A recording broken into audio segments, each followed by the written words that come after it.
Donald Trump's former biographer, Michael Wolff, is spilling the tea. Michael Wolff was also potentially going to be the biographer for Jeffrey Epstein before Epstein allegedly died by suicide.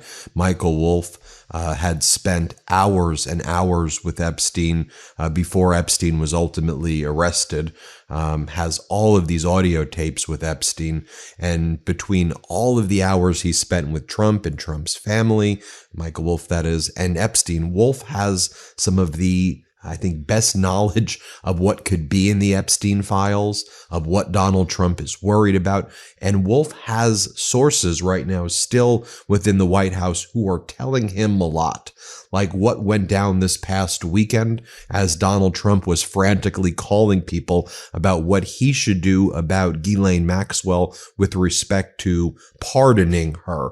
You're going to hear some never before heard details right here on the MeidasTouch Network exclusively from Michael Wolff, who's doing these videos directly for our MeidasTouch audience. But first, Michael Wolff has incredible insight on what is in the Epstein files, what he surmises based on his conversations with Epstein, based on what he knows about Donald Trump being Trump's biographer, based on all of his sources. Now, Michael Wolff made this video for me and for the MeidasTouch Network before the Democratic House Oversight Committee ranking member and their team, Garcia and his team, went through the files that Donald Trump turned over the weekend, that dumped 33,000 files. And it turned out they were all files that had been produced before, right? 97, 98% of the stuff has already been previously produced. Michael Wolff said before that happened, I guarantee you Trump's not producing anything new. And one of the things, though, that Michael Wolff says that's likely in these files, and I want you to hear it from him directly, is why the Department of Justice in the Southern District of New York kind of went against longstanding DOJ policy and broke a non-prosecution agreement with Epstein and Epstein's co-conspirators that was entered into in 2007 by Alex Acosta, who was the United States Attorney for the Southern District of Florida. That really has never happened before. That's one of the main points of Ghislaine Maxwell's appeal to the United States Supreme Court is you have the Southern District of New York not acknowledging a non-prosecution agreement entered about a decade earlier by the Southern District of Florida by Alex Acosta. And what Ghislaine Maxwell's team says is, well, that was the deal, and that should bind all districts. And the Southern District of New York and the court system in New York says it doesn't bind the Second Circuit and the Southern District of New York. That's the issue before the Supreme Court. But one of the things that Michael Wolff is asking is, clearly there was the Southern District of New York went against the normal protocols to prosecute someone who had a non-prosecution agreement. So two things are possible. Did Donald Trump order that to happen? Or there's multiple things that are possible, but did Donald Trump order that to happen to silence Epstein because Epstein was now talking a lot to Michael Wolff and other people, and Trump got word of that. So he said, go take Epstein down. That's one of the things that Epstein may have been concerned about at the time, or what Epstein thought. Or when all of these investigations were taking place against Trump at this time, remember 2018, 2019, there was all these investigations taking place against Trump.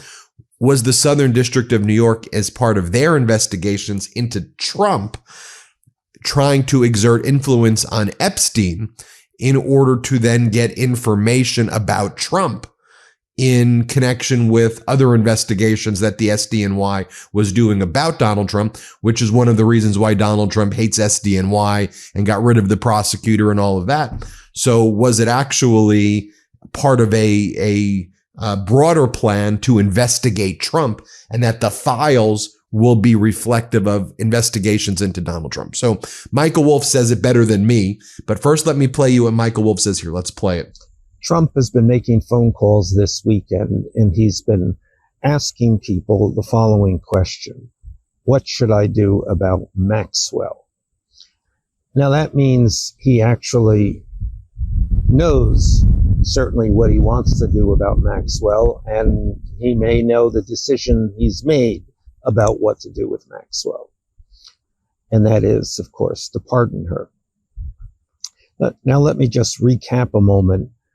So, the Wall Street Journal ran a letter that Donald Trump had written to Jeffrey Epstein in 1993 on the occasion of his 50th birthday.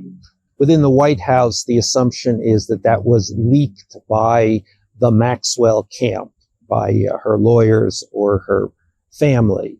And there was great panic in the White House, and immediately Trump sent the number 2 in the Justice Department, Todd Blanche, his personal attorney, down to the prison in Florida where Ghislaine Maxwell is serving a 20-year sentence. So the number 2 in the Justice Department goes down to have a discussion with a convicted felon and sex offender. The transcript of that interview is published over the weekend. What it says is the following. Ghislaine Maxwell says, Donald Trump is a wonderful guy. Fantastic. She never saw him do anything bad to anyone. Never anything inappropriate. Perfect gentleman. And then the next thing she says is that birthday letter, that birthday card that Donald Trump, that the Wall Street Journal says Donald Trump has written, she never saw it. She was in charge of the birthday book, but she didn't see this card. The third thing, it really, it's just jumps out at you, is how obsequious Todd Blanche, the number 2 in the Justice Department, is to Ghislaine Maxwell, the convicted sex offender. He's bending over backwards. It's like a tea party. So again, in Trump world, things are exactly what they seem. And what they seem here, of course, is that Ghislaine Maxwell has done what she has to do to earn a pardon from Donald Trump. I think it's worth explaining the pardon process in the Trump White House. And that begins with the circumstance, the rather peculiar circumstance, that Donald Trump is very sympathetic to criminals, or a certain kind of criminals, wealthy criminals. Criminals that have the power, the money, the power, the influence, and the reach to get his attention. If you can pay the people around Donald Trump to go to Donald Trump and say this person deserves a pardon, then in some sense, you're then part of the Trump family. And this has a very specific impact on the Trump circle, because this is a way for people around Donald Trump, his whole large circle of loyalists, to get paid. People come to them and say, I want a pardon. And they say, this is the cost of me representing you to Donald Trump. And that has 2 benefits to Donald Trump. First, the people around him get something, they get paid. He doesn't have to pay them, someone else pays them. And second, they get paid because of their loyalty to Donald Trump. The criminals, the wealthy criminals, keep his circle together and keeps his circle loyal to him. Hence, you get a pardon. Hence, Ghislaine's pardon is on its way. I told you. I mean, wow. I mean, when you hear Michael Wolff, given especially the fact that he knew Epstein, right before Epstein, allegedly died by suicide, and spent all those hours with him and wrote multiple books on Trump. He's been in Mar-a-Lago. He's had multiple dinners with Trump and Melania. Michael Wolff has more knowledge about this than most people.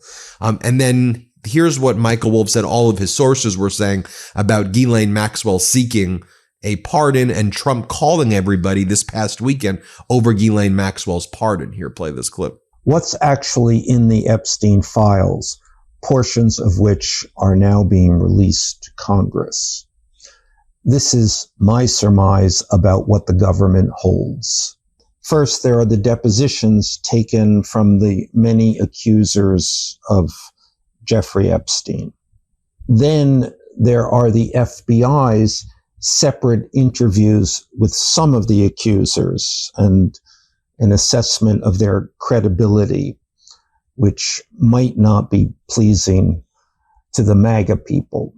Then there's the DOJ's internal discussions of why they took the unprecedented step in 2019 of breaking their 2007 non-prosecution agreement with Epstein, and potentially who brought pressure on whom to make this happen, and to whose advantage this might, again, unprecedented act might have been.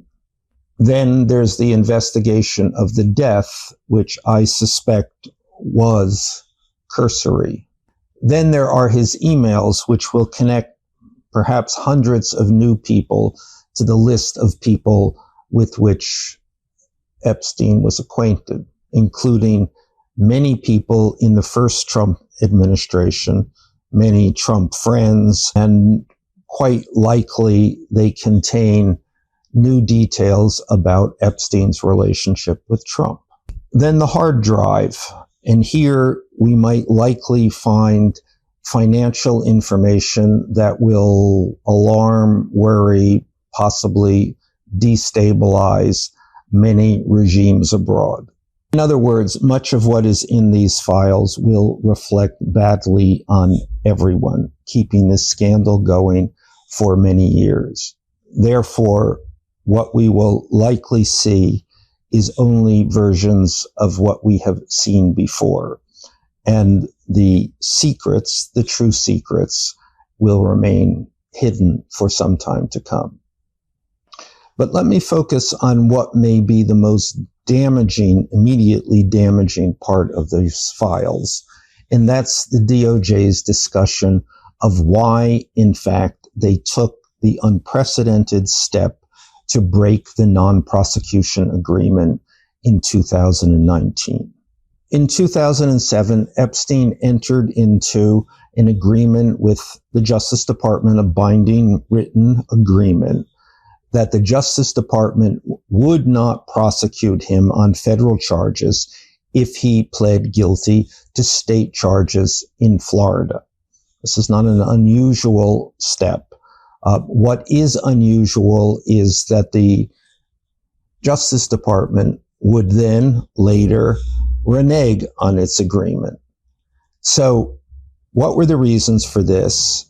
Who brought pressure on whom to do this, and who benefit? Part of the discussion has been that the 2007 agreement was too lenient. He should have gone to jail for far longer than he did, and that the Justice Department was somehow complicit in this. And that's almost been the excuse for why no one has looked closely at the 2019 decision to go forward, to renege on the agreement, and to go forward with the prosecution.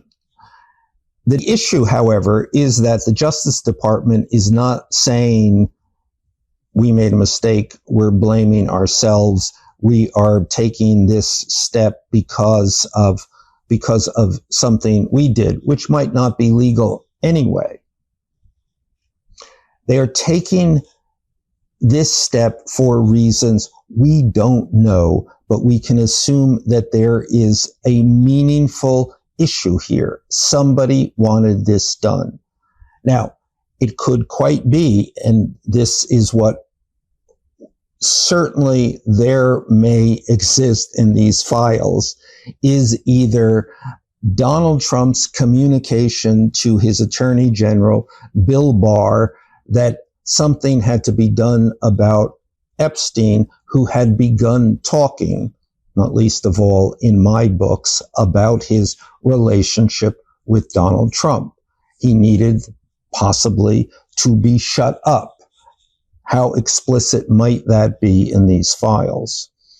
Or it may have been the Southern District, the office of the Justice Department in New York City, which has always been fiercely independent and may well have been conducting its own investigation of Donald Trump and sought to bring leverage on Jeffrey Epstein for him to tell what he knew in his long relationship with Trump. So, specifically, what information was it looking for, and what did the Southern District believe that Jeffrey Epstein could tell it about Donald Trump?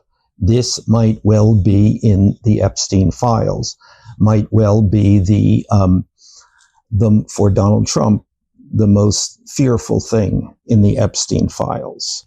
At any rate, we can only assume that what's in these files is far more damaging than the damage of not releasing them. And that so far has been considerable.